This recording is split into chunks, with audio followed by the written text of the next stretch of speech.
எல்லாருக்கும் நமஸ்காரம். இன்னைக்கு மகாபாரத யுத்தம் 18வது நாள் சண்டை. 18வது நாள் சண்டை என்னென்னா, அது போன எபிசோட்லேயே அதுதான் 18வது நாள் தான். ஃபர்ஸ்ட் ஹாஃப் தான் சண்டை நடக்குது இப்போ இது வரைக்கும். இப்போ இனிமேல் செகண்ட் ஹாஃபு. இந்த ஃபர்ஸ்ட் ஹாஃபில் பாதி முடியும் போது மத்தியானத்துக்கெல்லாம் இந்த எல்லாருமே செத்து போய்ட்றான். அநேகமாக எல்லாருமே அவுட்டு. துரியோதனை தவிர வேறு யாரும் இல்லை. இந்த 13 பேர் துரியோதனோட சகோதரர்கள் இருக்கா. அவள் எல்லாரும் பீமனை எதிர்க்கிறா. பீமனை எதிர்க்கும்போது பீமன் அத்தனை பேரையும் 13 பேரையும் கதையாலே அடிச்சு கொண்டு விடும். அதுக்கப்புறம் சகாதேவனுக்கும் சகுனிக்கும் யுத்தம் நடக்குது. சகாதேவனுக்கும் சகுனிக்கும் நடந்த யுத்தத்தில் சகுனியை சகாதேவன் கொண்டு விடுறான். அப்போதான் சகாதேவன் கேட்குறான், சொன்னேன் இல்லையா, சகாதேவன் சகுனி சொல்கிறான் 2 பேருமே ஜெயிச்சிட்டோன்னுவான்.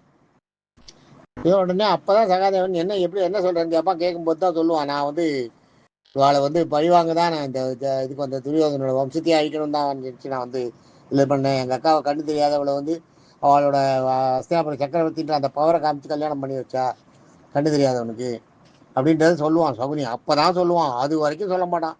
அப்போ தான் சொல்லுவான், அவள் அப்பா சபதம் எடுத்தது, இந்த குடும்பத்தை அழின்னு சொன்னது, அதையெல்லாம் அப்போ சொல்லுவான். அப்போ தான் சொல்லுவான். அப்போ புரிஞ்சுப்பா. இது இப்படி ஆகிட்டா.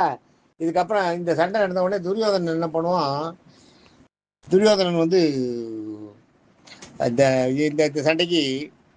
இந்த சண்டையை பார்த்துட்டு எல்லாரும் போயிட்டான். அவன் மட்டும்தான் இருக்கான். அவன் மட்டும் இன்னும் அப்படியே தூக்கி போட்டு எல்லாத்தையும் அவன் கதையை மட்டும் எடுத்துட்டு நடந்தே போயிடுவான். நடந்தே யுத்த பூமியை விட்டு வெளியில் போயிடுவான். யுத்த பூமியை விட்டு வெளியில் போன உடனே அவன் போகிறான். போய் அவனால் தாங்க முடியல. போய் ஒரு நீர்நிலை இருக்குது, அதுக்குள்ளே இறங்கி பைத்தியம் பிடிச்ச மாதிரி ஆகிடுறான். அவனுக்கு ஆக்சுவலாக ஞானம் பிறக்குது. என்னெல்லாம் தப்பு பண்ணிட்டோம், எவ்வளோலாம் பண்ணிட்டோம். எல்லாரும் சொன்னாலே அத்தனை சொந்தங்களே இழந்துட்டோமே. இப்போ எல்லாரும் சொன்னாலே விதுரர் சொன்னார். ஆரம்பத்திலேயே விதுரர் சொன்னார் இல்லையா, அதை நம்ம கேட்டிருந்தோம்னா இந்த சிக்கலே இல்லையே. ஒரு 5 கிராமம் தானே கேட்டால் கொடுத்துட்டு போயிருக்கலாமே அப்படின்னு ரொம்ப ஃபீல் பண்ணுறான். ஆனால் அதை சொல்ல மாட்டேங்கிறான். ஃபீல் பண்ணுறான், மனசில் நிறையா ஃபீல் பண்ணுறான். போய் அங்கே இதில் போய் ஒரு குளம் இருக்கும். அந்த குளத்தில் போய் தண்ணிக்குள்ளே இறங்கிடுவோம். தண்ணிக்குள்ளே இறங்கிட்டு தண்ணிக்குள்ளே மூச்சை பிடிச்சிட்டு இருக்கிற ஒரு நிஷ்டை இருக்குது, ஒரு யோகாசனம். தண்ணிக்குள்ளே போய் அப்படியே இருக்கலாம், உயிரோடையே மூச்சை வைத்து பிடிச்சிட்டு மணிக்கணக்கில் இருப்பாள் அந்த காலத்தில். அதெல்லாம் அந்த சாஸ்திரம்லாம் அந்த வித்தையெல்லாம் இவனுக்கு தெரியும், துரியோதனுக்கு தெரியும். துரியோதனன் அதை வச்சுட்டு இவன் முதல்ல போய் கொஞ்சம் ரெஸ்ட் எடுக்கணும். அந்த தண்ணிக்குள்ளே போய் மூழ்கிடுவான். அவன் மூழ்கினோடனே இவன் துரத்திட்டே வந்தா பாருங்க. அர்ஜுனன் வரான், யுதிஷ்டிரன் வரார், கிருஷ்ணன் வரார். வந்தோடனே அந்த குளத்துக்கிட்ட வந்தோடனே காணும். இவன் அந்த குளத்துக்குள்ளே இறங்கினதை கிருஷ்ணன் பார்த்துருவார். கிருஷ்ணன் சொல்லுவார், அந்த குளத்துக்குள்ளே தான் இருக்கான், அவன் நிஷ்டையில் இருக்கான், அவனை வெளியில் கொண்டு வர்றது தர்மரால் தான் முடியும் அப்படின்னுவான். உடனே தர்மர் சொன்ன உடனே தர்மர் பேசுவார், இது துரியோதனா, நீ எல்லாரையும் கொண்டுட்டு கடைசியில் எல்லாரையும் கொலை பண்ணிட்டு நீ மட்டும் சாகாமல் நீ போய் தண்ணிக்குள்ளே ஒளிஞ்சிட்ட, உயிருக்கு பயந்துட்டு சண்டை போடு, வீர சொர்க்காடை, இல்லைன்னா எங்களை கொண்டுட்டு நீ நாட்டை பிடிச்சிட ஆள் எதோ ஒன்று பண்ணு, நீ இது மாதிரி இப்போ ஒளியிறது சரியா? இப்போ கடைசியில் கோழை மாதிரி போய் ஒழிஞ்சிட்டா, வீரம் மாதிரி பேசினேன். இப்போ தர்மர் அவருக்கு தெரிஞ்ச வார்த்தையெல்லாம் சொல்லுவார். ஸோ இதெல்லாம் தண்ணிக்குள்ளே கேட்கும். கொஞ்சம் எப்பயுமே இப்போ தெரிஞ்சுக்குவோம், தண்ணிக்குள்ளே கொஞ்சம் சவுண்டு கேட்கும். தண்ணிக்குள்ளே நம்ம இருந்தால் கூட வெளியில் பேசுகிற சவுண்டு கொஞ்சம் தண்ணிக்குள்ளே ஆக்சிஜன் இருக்கு இல்லையா, அந்த ஆக்சிஜன் வழியாக கொஞ்சம் கேட்கும். இவனுக்கும் கொஞ்சமாக கேட்குறது, எங்கேயோ யாரோ மேலே கத்துறது கேட்குறது. உடனே துரியோதனன் யுதிஷ்டரோட குரல்னு தெரியுது. யுதிஷ்டர் துரியோதனை ரொம்ப இம்சை பண்ணுற மாதிரி கேட்பார். இப்படி பண்ணிட்டிய பாதகா, இவ்வளவு இது பண்ணிட்டு நீ இப்போ ஒழிஞ்சுட்டா, இப்போ உனக்கு உயிர் கேட்குறதா அப்படின்னு இது பண்ணோடனே அப்படியே தண்ணிக்குள்ளேருந்து எகிரிட்டு வருவான் வெளியில். அவனோட கோபம் அப்பயே அவனை அழிச்சிடும். அவன் அப்படியே இருந்திருந்தான்னா அவன் கொஞ்சம் தேடி பார்த்துட்டு போயிருந்தாலும் போயிருப்பாளோ ரொம்ப தெரியல. ஆனால் இவன் தண்ணியிலேருந்து வெளியில் வரான். வெளியில் அவர்கிட்ட சொல்கிறான், இந்த தர்மர்கிட்ட, என்ன போய் சொல்கிறியா நீ? நான் இப்போ சண்டைக்கு பயந்துட்டு போகிறேன்னா, நான் சண்டைக்கு பயந்துட்டு ஒளியில் ஆள்லாம் கிடையாது. நான் தண்ணிக்குள்ளே கொஞ்சம் நேரம் எனக்கு ஓய்வு வேணுன்றதுக்காக போனேன். நான் ரொம்ப டயர்டாக இருக்கேன், மனதளவு பாதிச்சிருக்கேன். என்கிட்ட என்னோட கவசம் இல்லை, என்கிட்ட எந்த உடுப்பும் இல்லை, இப்போ சண்டை செய்கிற உடுப்பெல்லாம் இல்லை, என் கதை மட்டும்தான் இருக்குது. அதை மட்டும் தான் நான் எடுத்துகிட்டு வந்திருக்கேன். இந்த சூழ்நிலையில் என்னால் சண்டை போடுற நிலைமையில் நான் இல்லவும் இல்லை. என்ன போய் பயந்துட்டு வந்துட்டேன் சொல்கிறேன் அப்படின்னு இது பண்ணுவார். அப்போ யுதிஷ்டன் சொல்லுவான், அப்போ நீ தோற்றதை ஒத்துக்கோ, தோற்றதை ஒத்துட்டு எங்ககிட்ட சரணடைஞ்சிரு, விட்டுருவோன்னுவா. அதை கேட்க மாட்டான் துரியோதனன். நான் ஏன் சண்டை அடையணும், நான் சரண்டெலாம் அடையலை, அப்போ சண்டை போடுன்னுவான். சண்டை போடுறேன்னுவான். சண்டை போடுறேன்னொடனே நீ என்ன பண்ண, எப்படி சொல்றியோ அது எந்த சண்டை போடுறதுன்னு கேட்பான். நீ என்ன சொல்றியோ அந்த சண்டையை போடலாம், நீ ஒரு ஆள் தான் இருக்க, மீதி உன் படம் பூரா அழிஞ்சு போச்சு, எல்லாம் கௌரவ படம் ஃபுல்லா காலி பண்ணிடுறாரு. துரியோதனை வந்து சுத்தி சுத்தி சுத்தி துரியோதனும் தர்மனும் அர்ஜுனனும் சுத்தி சுத்தி சுத்தி கௌரவ படம் பூரா காலி பண்ணியா. கௌரவ படையில யாருமே இல்லை. கௌரவ படையில மிச்சம் இருக்கிறது யாருன்னா அஸ்வத்தாமன் ஒருத்தருக்கான், கிருபர் இருக்கார், அப்புறம் கிருதவர்மான்னு அந்த நாராயணி படையோட தலைவன் சேனாதிபதி கிருதவர்மன் இருப்பான். அவ்வளோதான், வேற யாரும் மீதி எல்லாரும் சேர்த்து போயிடுவான். 3 பேர் தான் இந்த சைடில் வந்து கொஞ்சம் பிச்சமானவன். அந்த சைடில் 5 பேர் பாண்டவர்கள், 5 பேர், அந்த 5 பேர் இருக்கா பாண்டவர்களோட பிள்ளைகள் 5 பேர். அவன் இப்போ செத்து போயிடுவான். பாண்டவர்களோட பிள்ளைகளும் கிடையாது. பாண்டவர்கள் 5 பேர் இருக்கா, கிருஷ்ணன் இருக்கார், பலராமன் பொதுவாக இருக்கார். பலராமன் போயிடுவார். இப்போ இந்த வந்த உடனே அவன் என்ன பண்ணுவான், சண்டைக்கு என்ன பண்ணுவான், நான் வந்து என்கிட்ட கதை மட்டும்தான் இருக்கு, எனக்கு ஒரு கவசம் கொடுங்க. கவசத்தை கொடுத்துட்டு என் கூட வந்து நான் கதை இருக்கிறதுனால கதையில சண்டை பயிற்சி பண்ணி பீமனை தான் கேட்குறேன், பீமனை வந்து என் கூட சண்டை போட சொல்லுங்க. உடனே எல்லாருக்கும் வந்து சரி அப்படின்ட்டு பீமனை கூப்பிட்டா கிருஷ்ணன் சொல்லுவார், பீமா இப்போ அவன் கூட சண்டை போடணும். பீமன் போய் சண்டை போடுவான். ஒரு 4 மணி நேரம் சண்டை, 2 பேருக்கும் பயங்கரமா அடிக்கும். இவன் அடிப்பான், பீமன் அவன் கதையால் அடிப்பான். பீமன் உடம்பெல்லாம் ரத்த விளாரா இருக்கும். பீமன் கதையால் அடிப்பான். அவன் மேலே அடிக்கும்போது கண்ணுன்னு கதை திரும்பி வரும், அப்படியே வைரம் பாஞ்சிருக்கான் அவன் உடம்பு. இவ்வளவு கல்லு மாதிரி ஆயிருக்கு அந்த உடம்பு, எப்படி ஆச்சுன்னு அவன் யோசிப்பான். இவன் நிறைய பீமன் யோசிப்பான். ஒரு இடத்துல பீமன் வந்து அவனை அடிச்சு கீழே தள்ளிடுறான். அவன் துரியோதனுக்கு கீழே விழுந்துருப்பான். கீழே விழுந்து அவன் எழுந்திருக்க வரைக்கும் கேப் கொடுக்கணும் எப்பயுமே. அதெல்லாம் அந்த யுத்த நெறிமுறைகள். அந்த கேப் கொடுக்கும்போது கிருஷ்ணனை பார்ப்பான், என்ன பண்றது என்னன்னு. கிருஷ்ணன் என்ன பண்ணுவார், வயிறை எகிரி குதிச்சுட்டு தொடையை தட்டி காட்டுவார். உடனே பீமன் வந்து அந்த ஒரு சிக்கலுக்கு இதுக்கு என்ன அர்த்தம், இதுக்கு என்ன அர்த்தம்னு யோசனை பண்ணுவான். புரிஞ்சிடும். புரிஞ்ச உடனே என்ன பண்ணுவான், துரியோதனன் வருவான். துரியோதனன் சண்டை போட்டுருப்பான் இல்லையா, துரியோதனுக்கு டக்குன்னு மேலே எகிரி குதிப்பான். எகிரி குதிச்சு துரியோதனன் சண்டை போடுவான். துரியோதனன் எகிரி குதிச்சு சண்டை போட்ட உடனே துரியோதனை ஃபேஸ் பண்ணும் பீமன் எகிரி குதிச்சு சண்டை போடுவான். பீமன் இது மாதிரி குதிச்சு சண்டை போட்ட உடனே அவனை ஃபேஸ் பண்ணுறதுக்காக துரியோதனன் எகிரி குதிப்பான். துரியோதனை எகிரி குதிக்கும் போது மார்பு உயரத்துல இவன் வந்து அந்த கதையை சுத்துவான். பீமன் சுத்தும் போது அவன் அந்த நேரம் பார்த்து அவன் எழுந்து அவன் மேல எகிற நேரம் பார்த்து பண்ணுவான். துரியோதனன் மேல எகிற நேரம் பார்த்து மார்பு உயரத்துல அந்த கதையை சுத்தம் பாருங்க, அது கரெக்டா அவனோட உயிர்நிலையில படும். உயிர்நிலையில பட்ட உடனே ரத்தம் விளாராயிடும், அப்படியே பொத்துன்னு ஊத்துருவான் துரியோதனன். துரியோதனுக்கு ஊழ்ந்துட்டான், அவனால எழுந்திருக்க முடியல. அவன் உயிர்நிலையில பட்ட உடனே அவன் சாவு அவனுக்கு உறுதி ஆயிடுச்சு. கீழே விழுந்த உடனே பீமன் வந்து அவன் தலையை காலில் எட்டி வைப்பான். துரியோதனன் தலையை காலில் எட்டி வச்சுட்டு ஒரே கூத்தாடுவான், அங்க பயங்கர கூத்தாடுவான். இதெல்லாம் வந்து என்ன பண்ணுவார், இந்த முதல்லயே வந்து கிருஷ்ணனை திட்டிட்டு பலராமர் எல்லாம் எப்ப அபிமன்யு உத்தரைக்கு கல்யாணம் ஆச்சோ அப்பயே வந்து உத்தரையை வந்து ஒரு கல்யாணம் பண்ணி கொடுக்குறா இல்லையா, உத்தரையை வந்து அபிமன்யு கல்யாணம் பண்ணி கொடுக்குறாரு இல்லையா கிருஷ்ணர். அதே நேரத்துல அவனுக்கு துரியோதனோட புள்ள லட்சுமணனுக்கு பண்ணி கொடுக்கல, வாக்கு மீறிடுறாரு இல்லையா. அப்போ வந்து அவர் கோவிச்சுட்டு போயிடுறாரு, இனிமேல் நான் இந்த இதுக்கு இருக்க மாட்டேன், கிருஷ்ணா நீ பண்ணுறதெல்லாம் சரியில்லை, ஒரே நீ தில்லுமல்லு திருசமெல்லாம் பண்ணுற, நிறையா பித்தலாட்டெல்லாம் பண்ணுற, இதெல்லாம் எனக்கு சரியாக வரல, நான் இந்த ஒரு பாரத யுத்தத்துக்கு நீ வழிவகுக்கிறேன். யுத்தம் கன்ஃபார்ம் ஆயிடுது, கன்ஃபார்ம் ஆன அப்புறம் தான் யுத்தம் நடக்க போகிறதுன்றது கன்ஃபார்ம் ஆன அப்புறம் தான் அந்த அபிமன்யு கல்யாணம் நடக்குது. அது சொன்ன உடனே நீ இந்த யுத்தத்துக்கு நீ எல்லா ஏற்பாடும் பண்ணுற, உன்னால்தான் இந்த யுத்தம் நடக்குது, இல்லாட்டா நடக்காதுன்னு அவர் என்ன சொல்றாருன்னா, தர்மன் பேசாத இருக்க வேண்டியதானே அப்படின்ட்டு. தர்மன் வந்து இளையவனோட புள்ள தானே, பாண்டுவோட புள்ள தானே, திருதராஷ்டனோட புள்ள தானே துரியோதனன், அவன் தான் ஆண்டு போட்டுமே, அவன் தான் ஆசைப்படுறான் ஆண்டுட்டு போட்டுமே, குற்ற வேண்டியதானேன்றார். ஆனா கிருஷ்ணன் என்ன சொல்றாரு, எல்லாம் சரிதான், தர்மம்ன்றது ஒன்று இருக்குல்ல, ஒரு நெறிமுறை இருக்குல்ல, அவனை கூப்பிட்டு அவனோட ஒய்ஃபை எல்லாம் அது மாதிரி அசிங்கப்படுத்தினாலேன்றார்.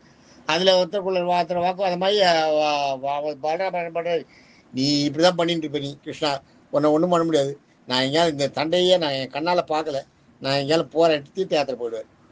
தீர்த்த யாத்திரை போயிட்டு இந்த யுத்தம் முடியுது பாருங்க, 18வது நாள் துரியோதனனுக்கும் பீமனுக்கும் சண்டை இருக்கிறத அப்போதான் வருவார். அப்போ வந்து அங்கே பார்ப்பார் துரியோதனன் எல்லாம் நடந்து போச்சு, இது மாதிரிலாம் ஆயிடுத்துன்றது கேள்விப்படுவார். போய் ஹஸ்தினாபுரத்து ராஜா கிட்ட போய் ஹஸ்தினாபுரத்தில் போய் திருதராஷ்டிரன் கேட்பார். திருதராஷ்டிரன் எல்லாத்தையும் சொல்லுவான், சஞ்சயன் சொல்லுவான். சொன்ன உடனே அடடா இவ்வளோ பெரிய விஷயம் ஆயிடுத்து அப்படின்ட்டு பரிதாபப்பட்டு அங்கேருந்து வருவார். பலராமர் வரும்போது தான் இங்கே துரியோதனுக்கும் பீமனுக்கும் சண்டை நடந்துட்டு இருக்கும். சாதாரணமாக ஒரு வீரன்றவன் என்ன பண்ணுவான், சண்டை நடந்ததுன்னா அந்த இடத்துல வந்து பார்த்துட்டு ஒரு நீதி எதுன்றது நியாயம் யார் சைடில் இருக்கிறத பார்த்துட்டு வழியாக அதை போய் தடுக்கக்கூடாது. அதனால் வளர்ந்து பலராமர் பேசாமல் நிற்கிறார். நிற்கும்போது இவன் பீமன் வந்து அர்ஜுனன் துரியோதனை உயிர்நிலையில் அடித்ததெல்லாம் பார்த்துறாரு. பார்த்த உடனே என்ன சண்டை போடுறீங்க, எப்படி அது நியாயமாகும்? கதை யுத்தத்தில் வந்து தொடக்கிக்கே அடிக்கக்கூடாதுன்னு இருக்கேன், இடுப்புக்கே அடிக்கக்கூடாது. நீ எதுக்கு இடுப்புக்கே அவனை அடிச்சுட்டு அவனை கொண்டுட்டு குதிக்கிற? உன்னை விட்டார பாரு, உன்னோட இதுவே சரியில்லை நீ பண்ணுறது. பீமனை நான் கொண்டுடுறேன். பீமன் இந்த மாதிரி பண்ணக்கூடாது, தகாத விதத்தில் சண்டை போட்டு அவனை கொண்டுட்டான். அதனால இந்த பீமனை நான் விட மாட்டேன், பீமனை நான் கொண்டுடுறேன். கலப்பை எடுத்துன்னு போவார் பலராமர். பீமனை அடிக்கிறதுக்கு போகும்போது கிருஷ்ணன் வந்து உள்ள போந்து தடுத்து சமாதானப்படுத்தி முதல்ல ஆசுவாசப்படுத்திக்கோ, நீ என்னன்றது உனக்கு புரியல, இந்த யுத்த விதிமுறை மீறல்ன்றதெல்லாம் வந்து எப்பயோ நடந்துருது, இப்ப இல்லை, இன்னைக்கு இல்லை, என்னைக்கோ நடந்துருது. இது வந்து பீஷ்மர் என்னைக்கு போனாரோ அன்னிலிருந்து யுத்த விதிமுறை மீறல்லாம் வந்துருது இதுல. அதனால அதை ஒன்றும் பண்ண முடியாது. அது யாரும் இவா இல்லை, முதல்ல மீன் அவாதான் அபிமன்யுவை கொண்டா. எல்லாரும் 5 பேர் ஒன்னா சேர்ந்துட்டு எல்லாத்தையும் சொல்லுவார். இந்த மாதிரி இவா வந்து பாண்டவர்கள் நமக்கு உறவு இல்லையா, பாண்டவர்கள் வந்து பாஞ்சாலி வந்து நமக்கு தங்கை இல்லையா, பாஞ்சாலி நம்ம தங்கையா வச்சுருக்கோம், அத்தை பொண்ணு இல்லையா, பாண்டவர்கள் நம்ம உறவு இல்லையா, நம்ம சுபத்திரையை கொடுத்துருக்கோம் இல்லை, நமக்கு மாப்பிள்ளை இல்லையா அர்ஜுனன், அவள் அண்ணன் தம்பிகள், அவளையெல்லாம் நம்ம சண்டை போடக்கூடாது, அவகிட்டையெல்லாம் தயார் பண்ணக்கூடாது, இதெல்லாம் நீ மனசில் வச்சுக்கணும்னு பல விஷயங்களை சொல்லுவார் பலராமருக்கு. பலராமர் வந்து கேட்டுப்பார், எல்லாத்தையும் கேட்டு செஞ்சது தப்பு தான்றது தெரியுது. அவன் எல்லாரும் பண்ணது தப்பு தான், ஆனால் அதுக்காக இன்னொரு தப்பு பண்ணி அது சரி பண்ணக்கூடாதுன்றது பலராமரோட ஆர்கியூமெண்ட். பலராமரோட ஆர்கியூமெண்ட். ஒருத்தர் தப்பு செய்யறான்னா அந்த தப்பை வந்து அவள் தப்பு பண்ணான்னு காட்டலாம், ஆனால் நீ அதுக்கு திருப்பி தப்பு பண்ணிட்டு அதுக்கப்புறம் நான் அவள் தப்பு பண்ணா நான் பண்ணேன்னு சொல்றது வந்து சரியில்லை. அப்போ 2 பேருமே குற்றவாளி தான்ன்ற மாதிரி சொல்லுவார் பலராமர் சொல்லுவார். பலராமர் சொன்னா கூட அவருக்கு வந்து கிருஷ்ணன் சொல்றதுனால ஒன்றும் சொல்ல மாட்டார். ஆனால் திருப்தி இல்லை, மனசுல சமாதானமாயிடுவார், மனசுல திருப்தி கிடையாது. மனசுல வந்து கிருஷ்ணனால எவ்வளோ பெரிய வேலையெல்லாம் நடக்குது, எவ்வளோ பெரிய அக்கிரமெல்லாம் நடக்குது. கிருஷ்ணன் இல்லைன்னா இவா இவ்வளோ தைரியமா சண்டையெல்லாம் போட மாட்டா, சண்டைக்கெல்லாம் எழுப்ப மாட்டா, துரியோதனன்கிட்ட வந்து வா ஒத்து போயிடுவா அப்படின்னு அவர் நினைக்கிறார். அவருக்கு என்னென்ன சண்டை நடக்கக்கூடாது அதுதான் அவர் நினைக்கிறார். உடனே இந்த இந்த சூழ்நிலையில பார்த்த உடனே இவர் வந்து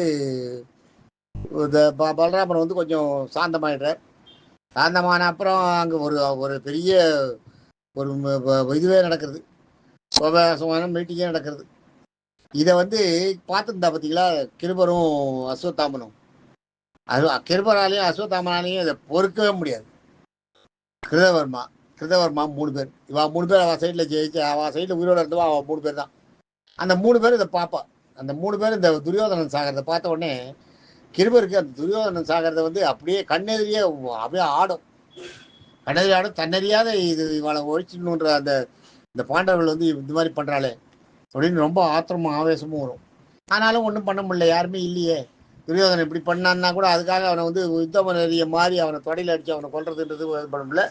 அதை அஸ்வத்தாமனால ஏற்றுக்கவே முடியல.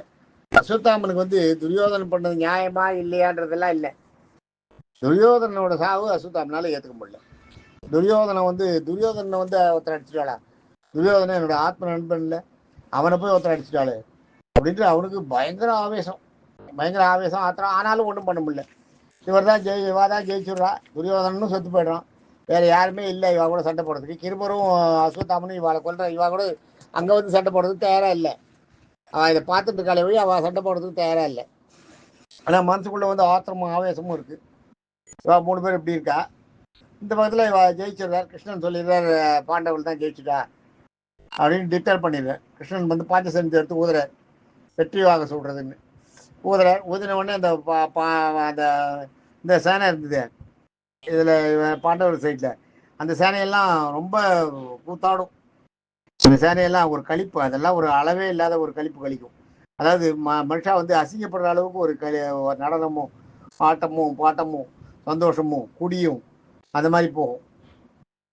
இதில் வந்து நாராயணி படைகள் மட்டும் கொஞ்சம் எஞ்சி இருக்கு. இது கௌரவர் சைடில் இவருக்காக கௌரவர்களுக்கு துரியோதனுக்காக போயிட்டு படையில் நாராயணி படை கொஞ்சம் இருக்கு பாக்கி.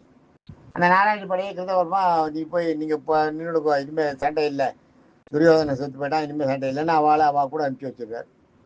இது இப்படியே இருக்கு. இதுக்கு நடுவில் வந்து துரியோதனம் தோத்துட்டான்னு கிருஷ்ணர் டிக்ளேர் பண்ணிடுறார், பாஞ்ச செஞ்சு எடுத்து ஊதுறார். இந்த விஷயத்த சஞ்சயனுக்கு சொல்கிறார். சஞ்சயன் வந்து திருதராஷ்டிரனுக்கு சொல்கிறான், துரியோதனை வந்து எப்படி இது பண்ண, துரியோதனை வந்து ஒழிஞ்சு செத்து போயிட்டான் அப்படின்னோடனே திருதராஷ்டிரன் தாங்கவே முடியாது, புத்திர சோகத்தில் ஆழ்ந்துருவான். திருதராஷ்டிரன் ரொம்ப மனசு சங்கடப்படுவான். காந்தாரி கிட்ட சொன்ன உடனே காந்தாரி, நான் இதெல்லாம் பண்ணினேன், அவன் உடம்பு வஜ்ரமாக்கி அமிச்சான் அதுக்கு தான். ஆனால் அவன் வந்து இந்த கொஞ்சம் அவமானத்தை பார்த்துட்டு இந்த உயிர்நிலையை மட்டும் ஒரு வாயிலையை வச்சு மறைச்சின்னு வந்தான். அதனால் அந்த இடம் மட்டும் என்னால் பார்க்க முடியல. அந்த இடத்துல என்னோட பத்தினி தன்மை அதில் எடுக்கலை. மீதி இடம்லாம் அவனுக்கு இது இருந்தது. இதை கரெக்டாக தெரிஞ்சுட்டு இதை அடித்தது யாரு, அதை தான் பாப்பா அவள் யோசிப்பான். இதை கரெக்டாக தெரிஞ்சுட்டு இதை எக்ஸிக்யூட் பண்ணது யாரு, இந்த இதை ஒன்று அப்போ யோசிப்பா. அப்போ துரியோதனங்கிட்ட கேட்பா, இவன் துரியோதனா இன்னைக்கு இது பண்ணிட்டு வரும்போது, நீ இதை மட்டும் இலையை வச்சு மூடிட்டு வரையா, நான் என்ன பண்ணேன், நான் என்னுடைய இப்போ சக்தியெல்லாம் நான் உடம்புல பாய்ச்சினேன், உடம்பு பூரா வைரமாக்கினேன், யாருமே அடிக்க முடியாது, அடிச்செல்லாம் நீ சாக முடியாத மாதிரி பண்ணனே, இது மாதிரி பண்ணிட்டேன்னுவா. அப்போ சொல்லுவார், கிருஷ்ணன் தான் வந்து சொன்னார், இது மாதிரி நீ அம்மா என்னதான் இருந்தாலும் இப்போ ஒரு பெண் அம்மாவுக்கு இது மாதிரி போகலாமான்னு, அதுக்காக தான் நான் வந்தேன், இப்போ கட்டின்னு வந்தேன்னு சொல்லுவாள். நான் அம்மான்னா கூட உன்னோட தாய்டா, உன்னுடைய தாய் வந்து உன்னை வந்து எங்கேயாலும் தப்பான வழியில் பார்க்கறதுக்கு தோணுமா, நான் வந்து உன் உடம்பெல்லாம் இரும்பாக்கிறதுக்காக தானே இதை பண்ணேன், வஜ்ரம் மாதிரி வஜ்ரம் பாய வைக்கிறதுக்காக தானே இதை பண்ணேன், நீ அதை பண்ணலையேன்னு சொல்லுவாள். அதை காந்தாரி நினைப்பான். இந்த விஷயத்த வந்து இவன் உடம்பு பூரா வஜ்ரம் பாய்ஞ்சிருக்கு, இவன் உயிர் நிலையில் மட்டும்தான், இவனுக்கு மர்மஸ்தானத்தில் மட்டும்தான் உயிர் இருக்குன்றது எப்படி தெரியும், அங்கே மட்டும்தான் இவன் உடம்பு வஜ்ரம் பாயாத இருக்குன்றது எப்படி தெரியும், யாருக்கு தெரியும், இது கரெக்டாக அந்த இடத்துல அடிச்சு கொண்டு இருக்கா, கதை யுத்தத்தில் செய்யாத யுத்தத்தில் நடக்கக்கூடாத இடத்துல அடிக்கக்கூடாத இடத்துல அடிச்சு கொண்டு இருக்கா யாருன்னு இவன் யோசிப்பவனா. கிருஷ்ணன் தான் சொன்னான்னு சொன்ன உடனே இவன் முடிவுக்கு வந்துடுவான், சரி இது கிருஷ்ணனோட வேலை தான், கிருஷ்ணன் தான் வந்து பீமனுக்கு சொல்லி கொடுத்துருக்கான், இவனுக்கு யுத்தத்தில் வந்து இவனை இடுப்புக்கே அடின்னு, இல்லாட்டா அவனுக்கு பீமனுக்கு இது தெரியாது, பீமனுக்கு இது நடந்த விஷயம் இடுப்புக்கு அவன் வந்து அவனுக்கு வந்து இது இல்லை, உயிர்நிலையில் வந்து அவனுக்கு வந்து வஜ்ரம் பாயலைன்றது அப்புறம் தான் தெரியாது, முதல்ல மார்லையெல்லாம் அடித்தப்போ ஒன்றும் ஆகலை, அதெல்லாம் சஞ்சயன் சொல்லுவான், மார்லையெல்லாம் அடித்தப்போ ஒன்றும் ஆகலை, எகிரி சண்டை போட்டான், எகிரி சண்டை போடும்போது உயிர்நிலையில் அடிச்சிடுவாங்க பீமன் சொல்லுவான். சொல்லும்போது பீமனை பொறுத்த வரைக்கும் என்னென்னா, நான் தோளுக்கு மேலே தான் சுற்றினேன் இப்போ கதையை, அவன் எகிரி மேலே வந்து அடியை வந்து தோளில் மார்பில் வாங்க வேண்டிய அடி அவன் வந்து அவன் உயிர்நிலையை வாங்கிட்டான், அவன் மேலே எகிரி சண்டை போட்டதுனால, நான் அது மாதிரி பண்ணலன்னுவான். இவனும் முதல்ல எகிரி அவனை சண்டை போடுறதுக்கு தூண்டினவன் இவன் தான். அதனால நான் வந்து கதையை சுற்றும் போது நான் மாறு உயரத்தில் தான் சுற்றினேன், அதுக்கு நான் சுற்றலை, சுற்றி அவனை கொல்லலைன்னு சொல்லுவான். இதைத்தான் பலராமர்கிட்ட சொல்லுவான். அங்கேயே அவன் சொல்கிற நியாயமும் அதுதான் சொல்லுவான். இதை வந்து இல்லைன்னு சொல்ல முடியல, ஆமான்னு சொல்ல முடியல, வேணும்னு பண்ணான்னு சொல்ல முடியல, கதையை வந்து மார்க்கு மேலே சுத்தாத இது பண்ணுவான், என்ன பண்ணுவான் அப்படின்னா. அது ரெண்டாவது கிருஷ்ணன் வந்து பலராமர்கிட்ட சொல்லுவார், சரி இப்போ எல்லாருமே சேர்த்து போயிட்டா, துரியோதனனை கொல்லணும், துரியோதனோட தொடையை உடைச்சி அவனோட உயிரை பொழுது எடுக்கிற அந்த தொடையை நான் கதையால் அடித்து உடைக்கிறேன்னு பிரார்த்தனை பண்ணிட்டு இருக்கான், இவன் பிரதிஜை பண்ணிட்டு இருக்கான் பீமன். அதை அவன் எப்படி செய்ய முடியும், அதை அவன் எப்படி செய்ய முடியும், இவன் உடம்பெல்லாம் வஜ்ரம் ஆயிடுச்சுன்னா அவன் எப்படி அதை செய்ய முடியும், அதை செய்யறதுக்கு அவன் பண்ணி தானே ஆகணும், அதனால தான் அவன் தொடையில அடித்தான். ஆக யுத்த நெறிப்படி அவன் அடிக்கல, யுத்த நெறிப்படி அவன் கரெக்டாக தான் பண்ணான். ஆனால் இவனா மேலே எகிரி தொடையில் வாங்கிட்டான் அந்த அடியை. இது எல்லாம் வந்து அவன் சாகணும், துரியோதனன் சாகணும்னு இருக்கு, அதனால செத்தான் அப்படின்றத சொல்லுவார் கிருஷ்ணன். சொன்ன உடனே துரியோதனன் செத்துட்டான்றது தெரிஞ்சு போச்சு, துரியோதனோட டெத்து கன்ஃபார்ம் ஆயிடுச்சு. துரியோதனோட ஆவி இவன் கண்ணெதிர பிரிஞ்சு போய் கிருஷ்ணனுக்கே வந்து ஐக்கியமாடுது, அதை பார்க்குறான். ஆவி அப்படியே பிரிஞ்சு ஜோதியாகி வந்து இவனுக்கிட்ட ஐக்கியமாடுது. கிருஷ்ணனுக்கும் பீமனுக்கும் சண்டை, இது துரியோதனுக்கும் பீமனுக்கும் சண்டை போட்டது மேலே இருந்து தேவர்கள்லாம் பார்த்தாலும், தேவர்கள்லாம் பார்த்துட்டு துரியோதனன் அடிபட்டு கீழே வந்தவொடனே பூ மாதிரி துரியோதனுக்கு போய்க்கானான். அதுக்கப்புறம் தான் அவன் வந்து 3 ஜென்மம் எடுத்தா இல்லையா, அந்த ஜென்மத்தில் அவன் வந்து இதுவானது, போன ஜென்மத்தில் அவன் வந்து ஒரு நல்ல இவனாக இருந்தவன் இது மாதிரி ஆகிட்டான், அவனுக்கு வந்து நல்ல சாவு வந்துருக்குன்றத அப்புறம் தான் கன்ஃபார்ம் பண்ணுவான். அப்புறம் தான் கிருஷ்ணன் சொல்லுவார், அவன் வந்து அவனும் என்னுள்ள ஒருத்தன் தான், இதோ பாரு அவன் என்னக்குள்ளே வந்து சேர்ந்துட்டான் பாரு, அவன் ஜோதி அப்படியே வந்து கிருஷ்ணனுக்குள்ளே ஐக்கியமாகும். அதை பார்ப்பார். அதையெல்லாம் பார்த்துட்டு தான் திருப்தி போடுவான். பீமனை திருப்தி போடுவான், தர்மனை திருப்தி போடுவார். நாளைக்கு மீதியை பார்க்கலாம். தேங்க்யூ.